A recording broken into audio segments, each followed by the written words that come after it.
آئیے آج ہم شروع کرتے ہیں درس نمبر 11۔ جو لوگ ہمارے چینل پہ نئے ہیں ان سے میری گزارش ہے کہ وہ اس چینل کو سبسکرائب کر لیں تاکہ آپ کو وقت پر ساری ویڈیو مل سکیں۔ تو دیکھیے، اس درس میں چند نئے الفاظ استعمال کیے ہیں۔ سب سے پہلے آپ وہ دیکھ لیں۔ پہلا لفظ ہے رسم۔ رسم معنی ہوتی ہے تصویر اور اس کی جمع آتی ہے رسوم۔ دوسرا لفظ ہے جدن۔ جدن کا معنی ہوتا ہے بہت۔ تیسرا لفظ یا حروف ندا ہے، یہ کسی کو پکارنے کے لیے آتا ہے، جیسے یا اللہ، اے اللہ، اور یہ اے کے معنی میں ہوتا ہے۔ اس کے بعد چوتھا لفظ ہے قفصن۔ قفصن معنی ہوتا ہے پنجرا۔ اور اس کے بعد آگے ایک لفظ ہے ببغاء۔ ببغاء معنی ہوتا ہے طوطا، ٹھیک ہے۔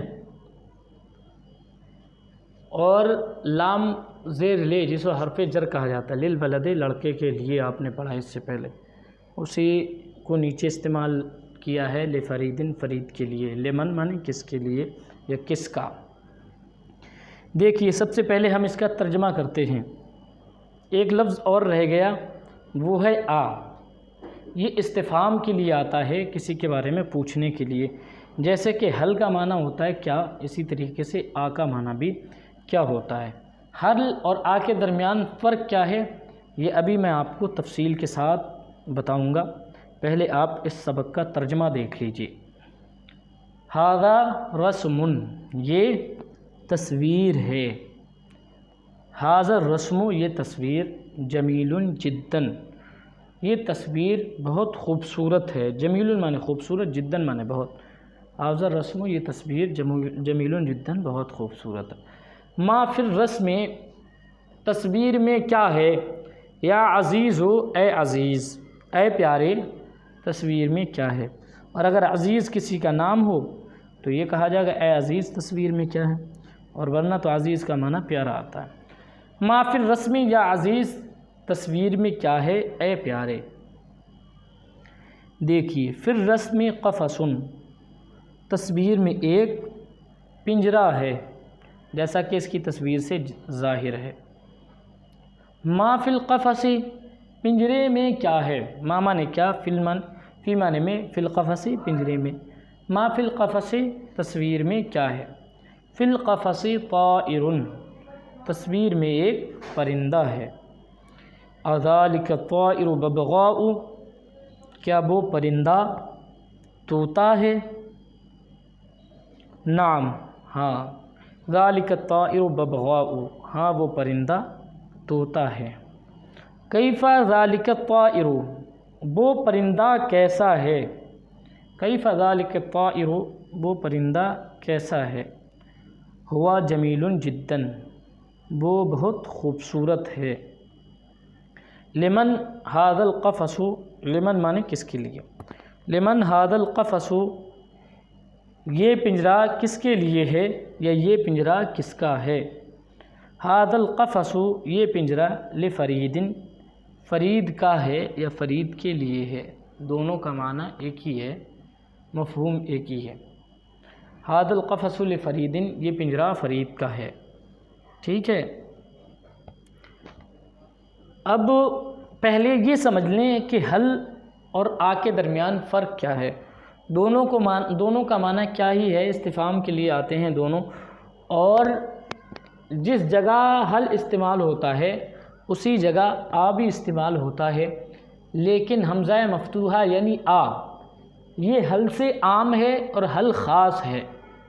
سمجھ میں آیا؟ اس کا مطلب یہ ہے کہ جہاں حل استعمال ہوتا ہے وہاں آ استعمال ہو سکتا ہے، لیکن بعض جگہیں ایسی ہیں جہاں صرف آ استعمال ہوتا ہے، وہاں حل استعمال نہیں ہوتا اور نہیں ہو سکتا۔ وہ 3 جگہیں ہیں، 3 جگہوں میں ان کے درمیان فرق ہے۔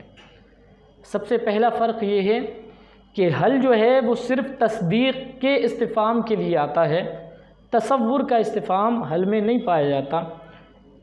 اور حمزہ مفتوحہ یعنی آ، وہ تصور اور تصدیق دونوں کے استفہام کے لیے آتا ہے، لہٰذا یہ نہیں کہا جائے گا حل زید قائم ام عمر، بلکہ یہ کہا جائے گا آ زید قائم ام عمر۔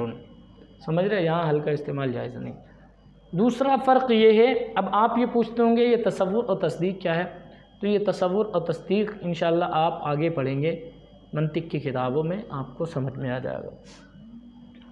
دوسری چیز آپ یہ دیکھیے کہ دوسرا فرق یہ ہے کہ جس جگہ نفی ہوگی اس جگہ حل کا استعمال نہیں ہوگا۔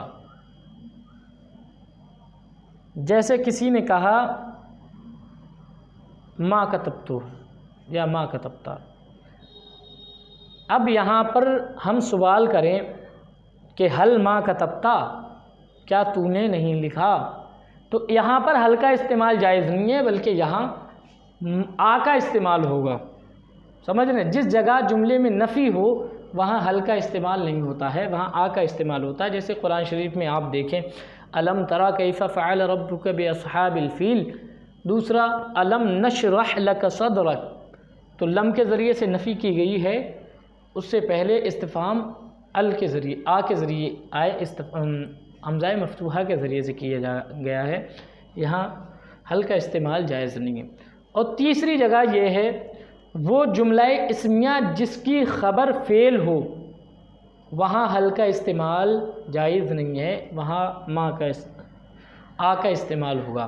مثلا آ زید قامہ، قامہ ہے جملہ اسمیہ کی خبر جملہ فعلیہ، قامہ فعل فاعل سے مل کر جملہ فعلیہ ہو جائے گا، پھر وہ زیدن کی ہو جائے گا خبر۔ تو یہاں جملہ اسمیہ کی خبر جملہ فعلیہ ہے، تو یہاں حل کے ذریعے سے استفہام جائز نہیں ہوگا، اور یہاں کہا جائے گا آ زید قامہ، اور یہ نہیں کہا جائے گا حل زید قامہ، بلکہ یہ کہا جائے گا حل زید قائم یا حل قامہ زید۔ یہ تین فرق ہیں، اس کو آپ اپنی ڈائری میں نوٹ کر لیں، اور انشاءاللہ جب آگے کی آپ کتابیں اور پڑھیں گے تو یہ ساری چیزیں آپ کے سمجھ میں آ جائیں گی۔ مجھ سے سوال کیا گیا تھا اس متعلق کہ آ اور حل کے درمیان فرق کیا ہے، اس لیے میں نے آپ کو یہ تفصیل بتائی۔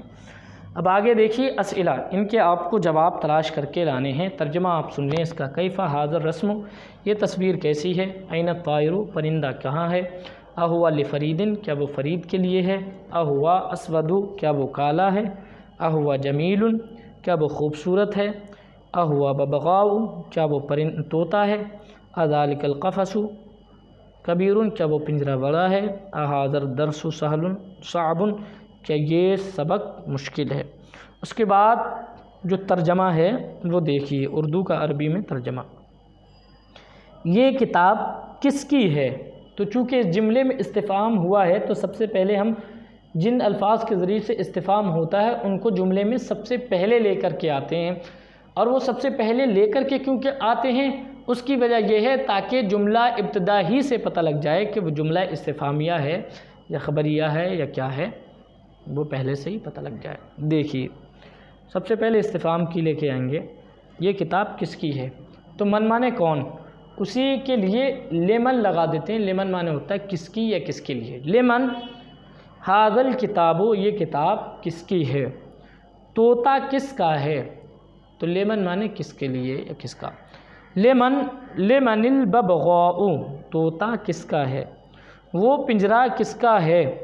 لمن ذالک القفص، یہ تصویر کیسی ہے۔ کیف ھذا الرسم، کیا وہ گھر خوبصورت ہے۔ حل ذالک البیت جمیل، یا ذالک البیت جمیل، کچھ بھی لا سکتے ہیں۔ یہ چوہا بہت موٹا ہے۔ ھذا الفار سمین جدا، وہ بلّا بہت دبلا ہے، وہ بلّا۔ ذالک القط، بہت دبلا ہے۔ ہزیل جدا، وہ لڑکا کالا ہے، ذالک الولد اسود، یہ آدمی گورا ہے، ھذا الرجل ابیض، اسلام دین ہے، الاسلام دین، یہ دین بہت سہل ہے، ھذا الدین سہل جدا، مشکل نہیں، لا صعب، کیا یہ کتاب قرآن ہے، اھذا الکتاب قرآن، تو یہاں آ کا بھی استعمال کر سکتے ہیں، ہل کا بھی استعمال کر سکتے ہیں، لیکن چونکہ اس درس میں آ کا استعمال ہوا ہے تو آپ آ کا استعمال کریں۔ کیا یہ کتاب قرآن ہے، اھذا الکتاب قرآن یا ہل ھذا الکتاب قرآن، ہاں یہ کتاب قرآن ہے، نام ھذا الکتاب قرآن، اور وہ مبارک ہے، وہوا مبارک، اے فرید یہ سبق کیسا ہے، یا فریدو اے فرید یہ سبق کیسا ہے، کیف ھذا الدرس، یہ سبق آسان ہے، ھذا الدرس سہل، مشکل نہیں، لا صعب، آپ اس کو اچھی طرح یاد کر لیں اور ذہن نشین کر لیں، اور خاص کر کے جو آپ کو یہ فرق بتایا گیا ہے یہ بھی ذہن نشین کر لیں، یہ امتحان میں ضرور آئے گا۔